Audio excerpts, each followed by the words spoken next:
नमस्कार, मैं हूं अंकुर और आप देख रहे हैं सत्य हिंदी। अब देख लेते हैं अब तक की खबर। दिल्ली के डिप्टी सीएम मनीष सिसोदिया ने असम के सीएम हेमंत बिस्वा शर्मा पर भ्रष्टाचार के गंभीर आरोप लगाए हैं।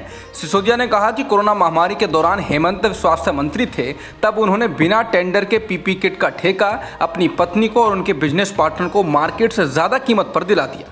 सिसोदिया ने शनिवार को प्रेस कॉन्फ्रेंस कर आरोप लगाया कि असम सरकार ने 600 रुपये प्रति किट के हिसाब से दूसरी कंपनियों से पीपी किट खरीदा था, लेकिन उन्होंने अपनी पत्नी और बेटे के बिजनेस पार्टनर को 990 रुपये प्रति किट के हिसाब से सप्लाई का ऑर्डर दिया। इसके लिए कोविड-19 इमरजेंसी को ढाल बनाया गया, जबकि शर्मा की पत्नी की कंपनी पीपी किट का कारोबार भी नहीं करती।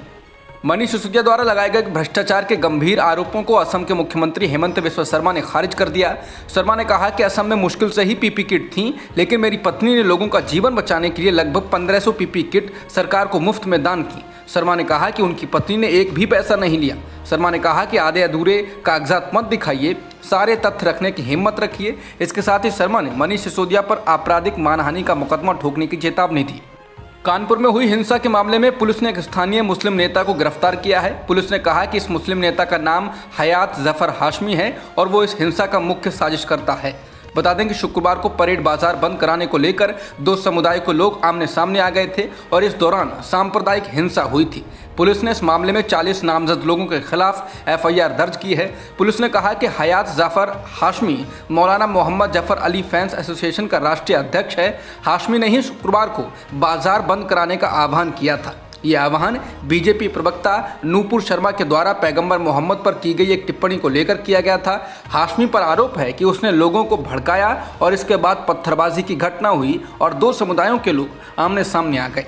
इस दौरान हुए पथराव और बवाल में 30 से ज़्यादा लोग घायल हुए हैं, जिनमें दरोगा और कुछ अन्य पुलिसकर्मी भी शामिल हैं। पुलिस हाशमी से लगातार पूछताछ कर रही है। पुलिस इस मामले में सामने आए तमाम सीसीटीवी वीडियो को खंगाल रही है और हिंसा में पॉपुलर फ्रंट ऑफ इंडिया और सिमी का हाथ होने के एंगल से भी जांच की जा रही है। सिद्धू मूसेवाला के माता पिता ने शनिवार को चंडीगढ़ हवाई अड्डे पर केंद्रीय गृह मंत्री अमित शाह से मुलाकात की। कहा जा रहा है कि इस दौरान मूसेवाला के पिता बलकौर सिंह ने 29 मई को मानसा में उनके बेटे की नृशंस हत्या की केंद्रीय जांच एजेंसियों से जांच कराने की मांग की।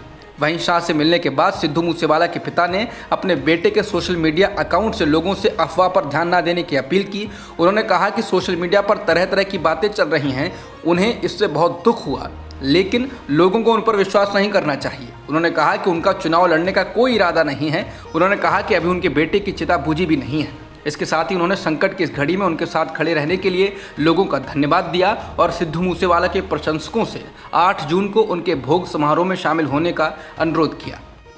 पंजाब में कांग्रेस को बीजेपी ने बड़ा झटका दिया है। आज पंजाब कांग्रेस के 5 नेता बीजेपी में केंद्रीय गृह मंत्री अमित शाह की मौजूदगी में शामिल हो गए हैं। इनमें पूर्व मंत्री राजकुमार वेरका, बलबीर सिंह सिद्धू, सुंदर श्याम अरोड़ा, गुरप्रीत सिंह कांगड़ और केवल सिंह ढिल्लों हैं। इन नेताओं ने आज बीजेपी का दामन थाम लिया है। कांग्रेस को ये झटका इतना बड़ा इसलिए है क्योंकि बीजेपी में शामिल होने वाले बलबीर सिंह सिद्धू मोहाली से 3 बार विधायक रहे हैं और पंजाब सरकार में स्वास्थ्य मंत्री थे, जबकि गुरप्रीत कांगड़ रामपुरा फूल से 3 बार विधायक रहे और राजस्व मंत्री भी थे। इसके अलावा वेरका भी 3 बार के विधायक हैं। पिछली सरकार में सामाजिक न्याय और अधिकारिता और अल्पसंख्यकों के मंत्री थे। वो मांझा क्षेत्र के एक प्रमुख दलित नेता भी हैं। वहीं होशियारपुर के पूर्व विधायक सुंदर श्याम अरोड़ा भी पिछली कांग्रेस सरकार में उद्योग और वाणिज्य मंत्री थे। बता दें, इससे पहले कांग्रेस के कद्दावर नेता और हिंदू चेहरा सुनील जाखड़ भाजपा का दामन थाम चुके हैं।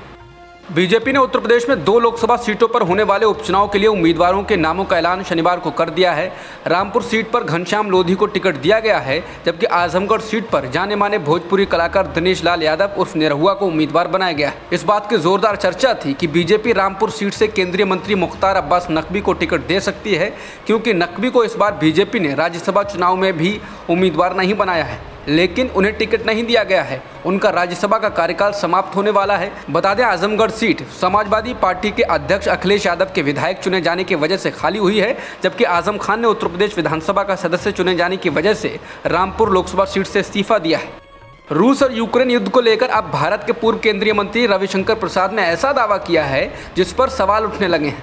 दरअसल रविशंकर प्रसाद ने कहा कि पीएम मोदी ने 3 घंटे तक रूस यूक्रेन युद्ध को पुतिन और जेलेंस्की से बात करके रुकवा दिया था, जिसके बाद भारत के छात्र वहां से निकाले जा सके।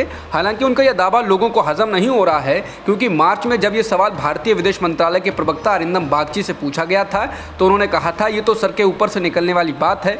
बागची ने कहा था ये कहना बिल्कुल गलत है कि किसी ने बमबारी रुकवाई या हम इसमें कोऑर्डिनेट कर रहे थे। हालांकि कुछ मीडिया चैनल्स पर मोदी ने 6 घंटे तक युद्ध रुकवाया जैसी खबरें जमकर चलाई गई थी। उस वक्त 6 घंटे की बात कही जा रही थी और अब रविशंकर प्रसाद उसको 3 घंटे तक लेकर आ गए। कर्नाटक के श्रीरंगपट्टनम में जामा मस्जिद में पूजा करने के लिए विश्व हिंदू परिषद और बजरंग दल के 200 से अधिक कार्यकर्ता पहुंच गए। जब पुलिस द्वारा इनको रोका गया तो इन्होंने नारेबाजी की और मस्जिद में अंदर घुसने की कोशिश की। मार्च से पहले ही मांड्या जिले के कस्बे में सीआरपीसी की धारा 144 लागू कर दी गई थी। पूरे शहर में 500 से अधिक पुलिसकर्मियों को तैनात किया गया और प्रस्तावित मार्च के मार्ग पर 4 चेक पोस्ट लगाए गए हैं। उपायुक्त अश्वती एस ने कहा कि साप्ताहिक बाजार जो आमतौर पर शनिवार को लगता है उसे भी स्थगित करा दिया गया है। बता दें, नरेंद्र मोदी विचार मंच ने दावा किया है कि मस्जिद आला वास्तव में मंदिर था और वहां पूजा करने की अनुमति मांगी। उन्होंने आरोप लगाया कि मैसूर के शासक टीपू सुल्तान ने कथित तौर पर मंदिर को ध्वस्त कर दिया था और उस जगह पर मस्जिद का निर्माण करा दिया। इसके बाद हिंदू संगठनों ने मस्जिद में पूजा करने की अनुमति के लिए मस्जिद तक मार्च निकालने की योजना बनाई। उन्होंने वहां चल रहे मदरसे को निलंबित करने का भी आग्रह किया है।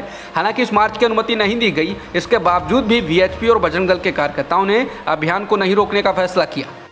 कर्नाटक के श्रीरंगपट्टनम में मस्जिद के अंदर पूजा करने के लिए पहुंचे वीएचपी और बजरंग दल के कार्यकर्ताओं की वीडियो सोशल मीडिया पर वायरल है। ऐसे ही एक ट्वीट को रीट्वीट करते हुए एआईएमआईएम के नेता असदुद्दीन ओवैसी ने कहा है, श्री मोहन भागवत का जमीन पर असर देखिए। बता दें, आरएसएस के सरसंघचालक मोहन भागवत ने हाल ही में कहा था कि देश की हर मस्जिद में शिवलिंग क्यों ढूंढना चाहिए, हमें झगड़े को आगे नहीं बढ़ाना चाहिए। जिसके बाद ओवैसी ने उनके बयान को दिखावा बताया था। कश्मीर में बने खौफनाक माहौल के बीच 177 कश्मीरी पंडित शिक्षकों को सुरक्षित इलाकों में ट्रांसफ़र कर दिया गया है। हालांकि ये पता नहीं चला है कि उन्हें कश्मीर से बाहर भेजा गया है या फिर कश्मीर में ही वो किसी जगह पर रहेंगे। बता दें कि बीते महीने बडगाम में राहुल भट्ट की हत्या के बाद से ही कश्मीरी पंडित उन्हें सुरक्षित इलाकों में भेजे जाने की मांग को लेकर लगातार आंदोलन कर रहे हैं। साल 2012 में कश्मीरी पंडितों को प्रधानमंत्री स्पेशल पैकेज के तहत कश्मीर में नौकरियां दी गई थीं। वर्तमान में कश्मीर घाटी में अलग अलग जिलों में 6000 कश्मीरी पंडित नौकरियां कर रहे हैं।